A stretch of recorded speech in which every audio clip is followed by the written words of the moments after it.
करने वाले वीर पुरुष भारत के माननीय प्रधानमंत्री जी के शीर्ष नेतृत्व में देश हित के लिए खुद को बलिदान करवाने वाले माननीय रक्षा मंत्री और उत्तर प्रदेश के माननीय मुख्यमंत्री जी के सानिध्य से हम सभी अनुग्रहित हैं। आपका हृदय से स्वागत है मान्यवर। एक बार फिर से जोरदार तालियों से आइए अभिवादन करें। राष्ट्र रक्षा में पल पल खुद को समर्पित करने वाले हमारे माननीय रक्षा मंत्री जी का। सबसे पहले मैं माननीय रक्षा मंत्री और माननीय मुख्यमंत्री महोदय से आग्रह करता हूं कि वो ब्रह्मांड नामक वर्ल्ड डिफेंस अपील 2025 के 14वें एडिशन का अनावरण करें। माननीय रक्षा मंत्री महोदय और माननीय मुख्यमंत्री महोदय, मंच पर उपस्थित सभी गणमान्य व्यक्तियों से भी मेरा आग्रह कृपया इस सम्मान में सभी शिरकत करें। जोरदार तालियां, आपकी तालियों का जय घोष यहां से माननीय रक्षा मंत्री तक जाना चाहिए। रेडियो सदन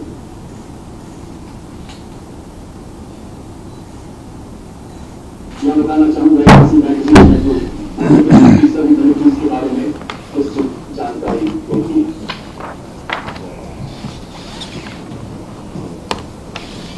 मुझे याद आता है माननीय मुख्यमंत्री महोदय, माननीय रक्षा मंत्री जी के वो शब्द जिन्होंने हमारा हमारे की पसंद आदर्श और उनके अर्थ पालक माननीय रक्षा मंत्री एवं उत्तर प्रदेश के माननीय मुख्यमंत्री जी के अनुसार छोड़ेंगे नहीं अगर कोई हम छेड़ेगा। और विचारों के अनुरूप आज नापाक दुश्मन अपनी रहम की नहीं हमसे मार रहा।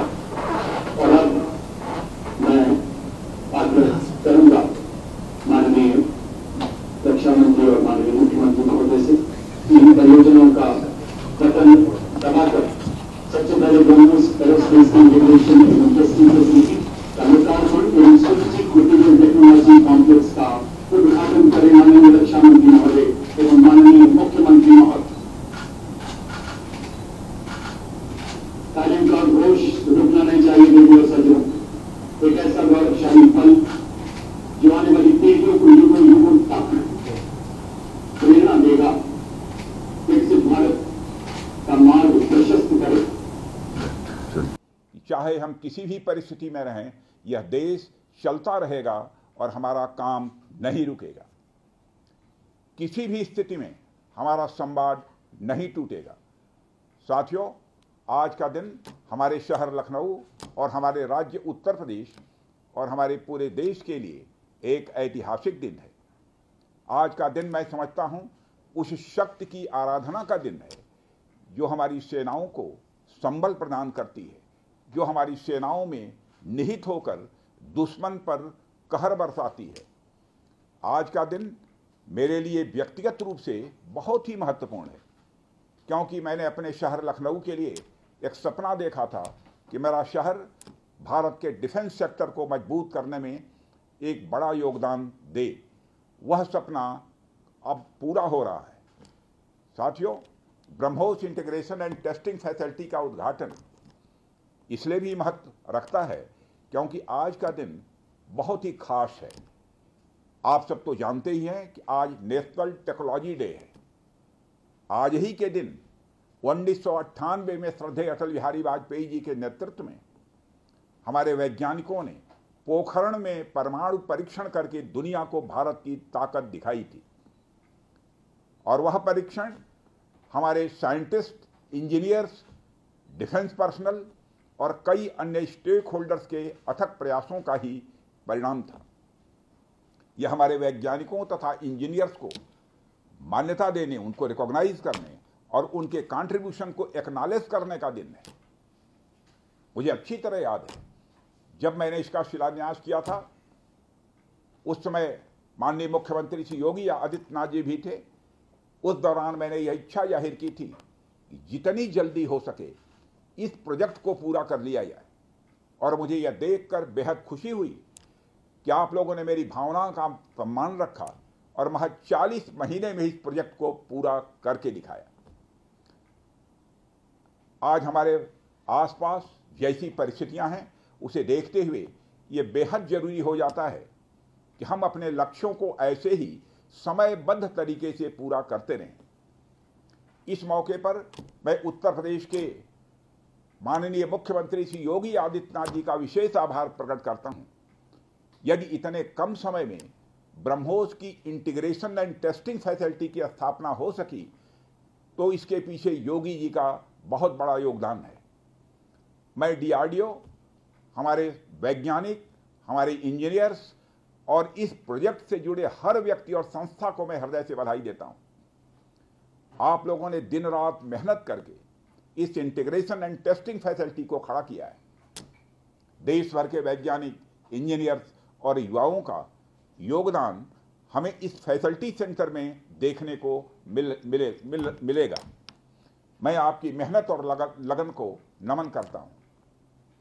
साथियों, हमारी सरकार जब उत्तर प्रदेश में डिफेंस कॉरिडोर के विजन को लेकर आगे बढ़ी थी तो उस समय हमारे सामने अनेक बड़े लक्ष्य थे। उन तमाम लक्ष्यों में से हमारा एक उद्देश्य यह भी था कि हम उत्तर प्रदेश को एक बार फिर देश के प्रोडक्शन सेंटर के रूप में डेवलप करें। यूपी डिफेंस कॉरिडोर लखनऊ सहित कानपुर, झांसी, चित्रकूट, आगरा और अलीगढ़ से होकर गुजरता है और ये सभी नोड्स आने वाले समय में विकास के नए केंद्र बनकर उभरेंगे।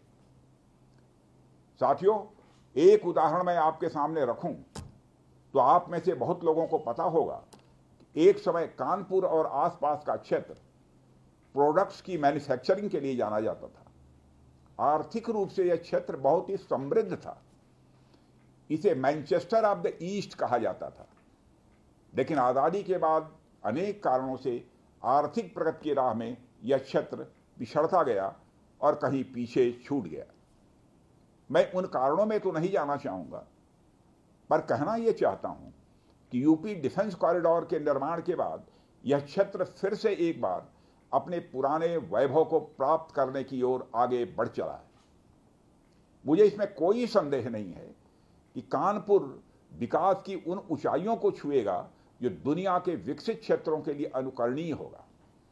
कल को वेस्ट में कोई क्षेत्र जब बहुत अधिक प्रगति करेगा तो उसे कानपुर ऑफ द वेस्ट कहा जाएगा। इसी प्रकार डिफेंस इंडस्ट्रियल कॉरिडोर के सभी नोड्स को डेवलप करने के लिए हम पूरी तरह से कमिटेड हैं।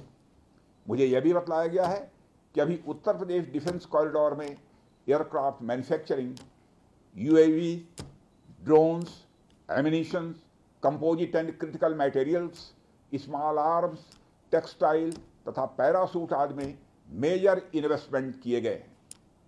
एक अच्छी बात यह है कि इस डिफेंस कॉरिडोर में हमें पब्लिक सेक्टर और प्राइवेट सेक्टर दोनों की ही बड़ी अहम भागीदारी दिखाई दे रही है। साथियों, जब मैं प्राइवेट सेक्टर की भागीदारी की बात कर रहा हूं तो मुझे यह बताते हुए बड़ी खुशी हो रही है कि लखनऊ में ही पीटीसी इंडस्ट्रीज लिमिटेड द्वारा titanium and super alloy material plants की शुरुआत की जा रही है। इसके अलावा 7 एडिशनल क्रिटिकल प्रोजेक्ट्स की भी नींव इस समय रखी जा रही है।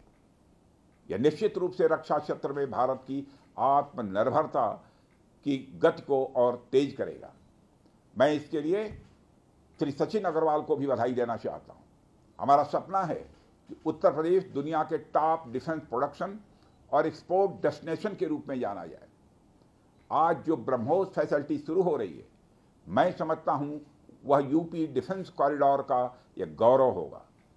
यह सिर्फ उत्तर प्रदेश का ही नहीं बल्कि देश का सबसे बड़ा BrahMos integration and testing facility centre है। यह रक्षा क्षेत्र में भारत की आत्मनिर्भरता के प्रयास को भी मजबूती प्रदान करेगा। साथियों, जहां तक ब्रह्मोस का प्रश्न है तो आप सभी यह जानते हैं कि ब्रह्मोस दुनिया के सबसे तेज सुपरसोनिक क्रूज मिसाइल्स में से एक है।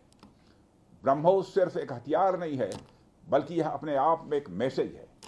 मैसेज हमारी आर्म्ड फोर्सेस के स्ट्रेंथ का है। मैसेज दुश्मन के प्रति हमारी डेटरेंस का है, प्रतिरोधक क्षमता का है। मैसेज हमारी बॉर्डर्स की सेफ गार्डिंग के हमारी प्रतिबद्धता का है। साथियों, पोखरण परमाणु परीक्षण में महत्वपूर्ण योगदान देने वाले मिसाइल मैन और हमारे पूर्व राष्ट्रपति डॉक्टर APJ अब्दुल कलाम ने यह कहा भी था कि unless India stands up to the world, no one will respect us in this world. Fear has no place, only strength respects strength. अर्थात दुनिया कमजोरों का नहीं बल्कि शक्तिशाली का सम्मान करती है। उनका विजन था कि हमें अपनी ताकत को और मजबूत करना होगा। जब तक कोई देश ताकतवर नहीं होगा, दुनिया उसका सम्मान नहीं करेगी। आज भारत दुनिया के सबसे शक्तिशाली राष्ट्रों में से एक है। हम लगातार अपनी ताकत और बढ़ा रहे हैं और मैं समझता हूं कि आज जो फैसिलिटी सेंटर शुरू हो रहा है, यह भारत की शक्ति को और मजबूत करने में सहायक होगी। साथियों, यह केवल एक फैक्ट्री का उद्घाटन भर नहीं है, बल्कि मैं समझता हूं कि यह रक्षा क्षेत्र में भारत की आत्मनिर्भरता की दिशा में एक बहुत बड़ा कदम है। उत्तर प्रदेश डिफेंस इंडस्ट्रियल कॉरिडोर बनने के पश्चात उत्तर प्रदेश के इंडस्ट्रियल डेवलपमेंट का एक नए सिरे से श्री गणेश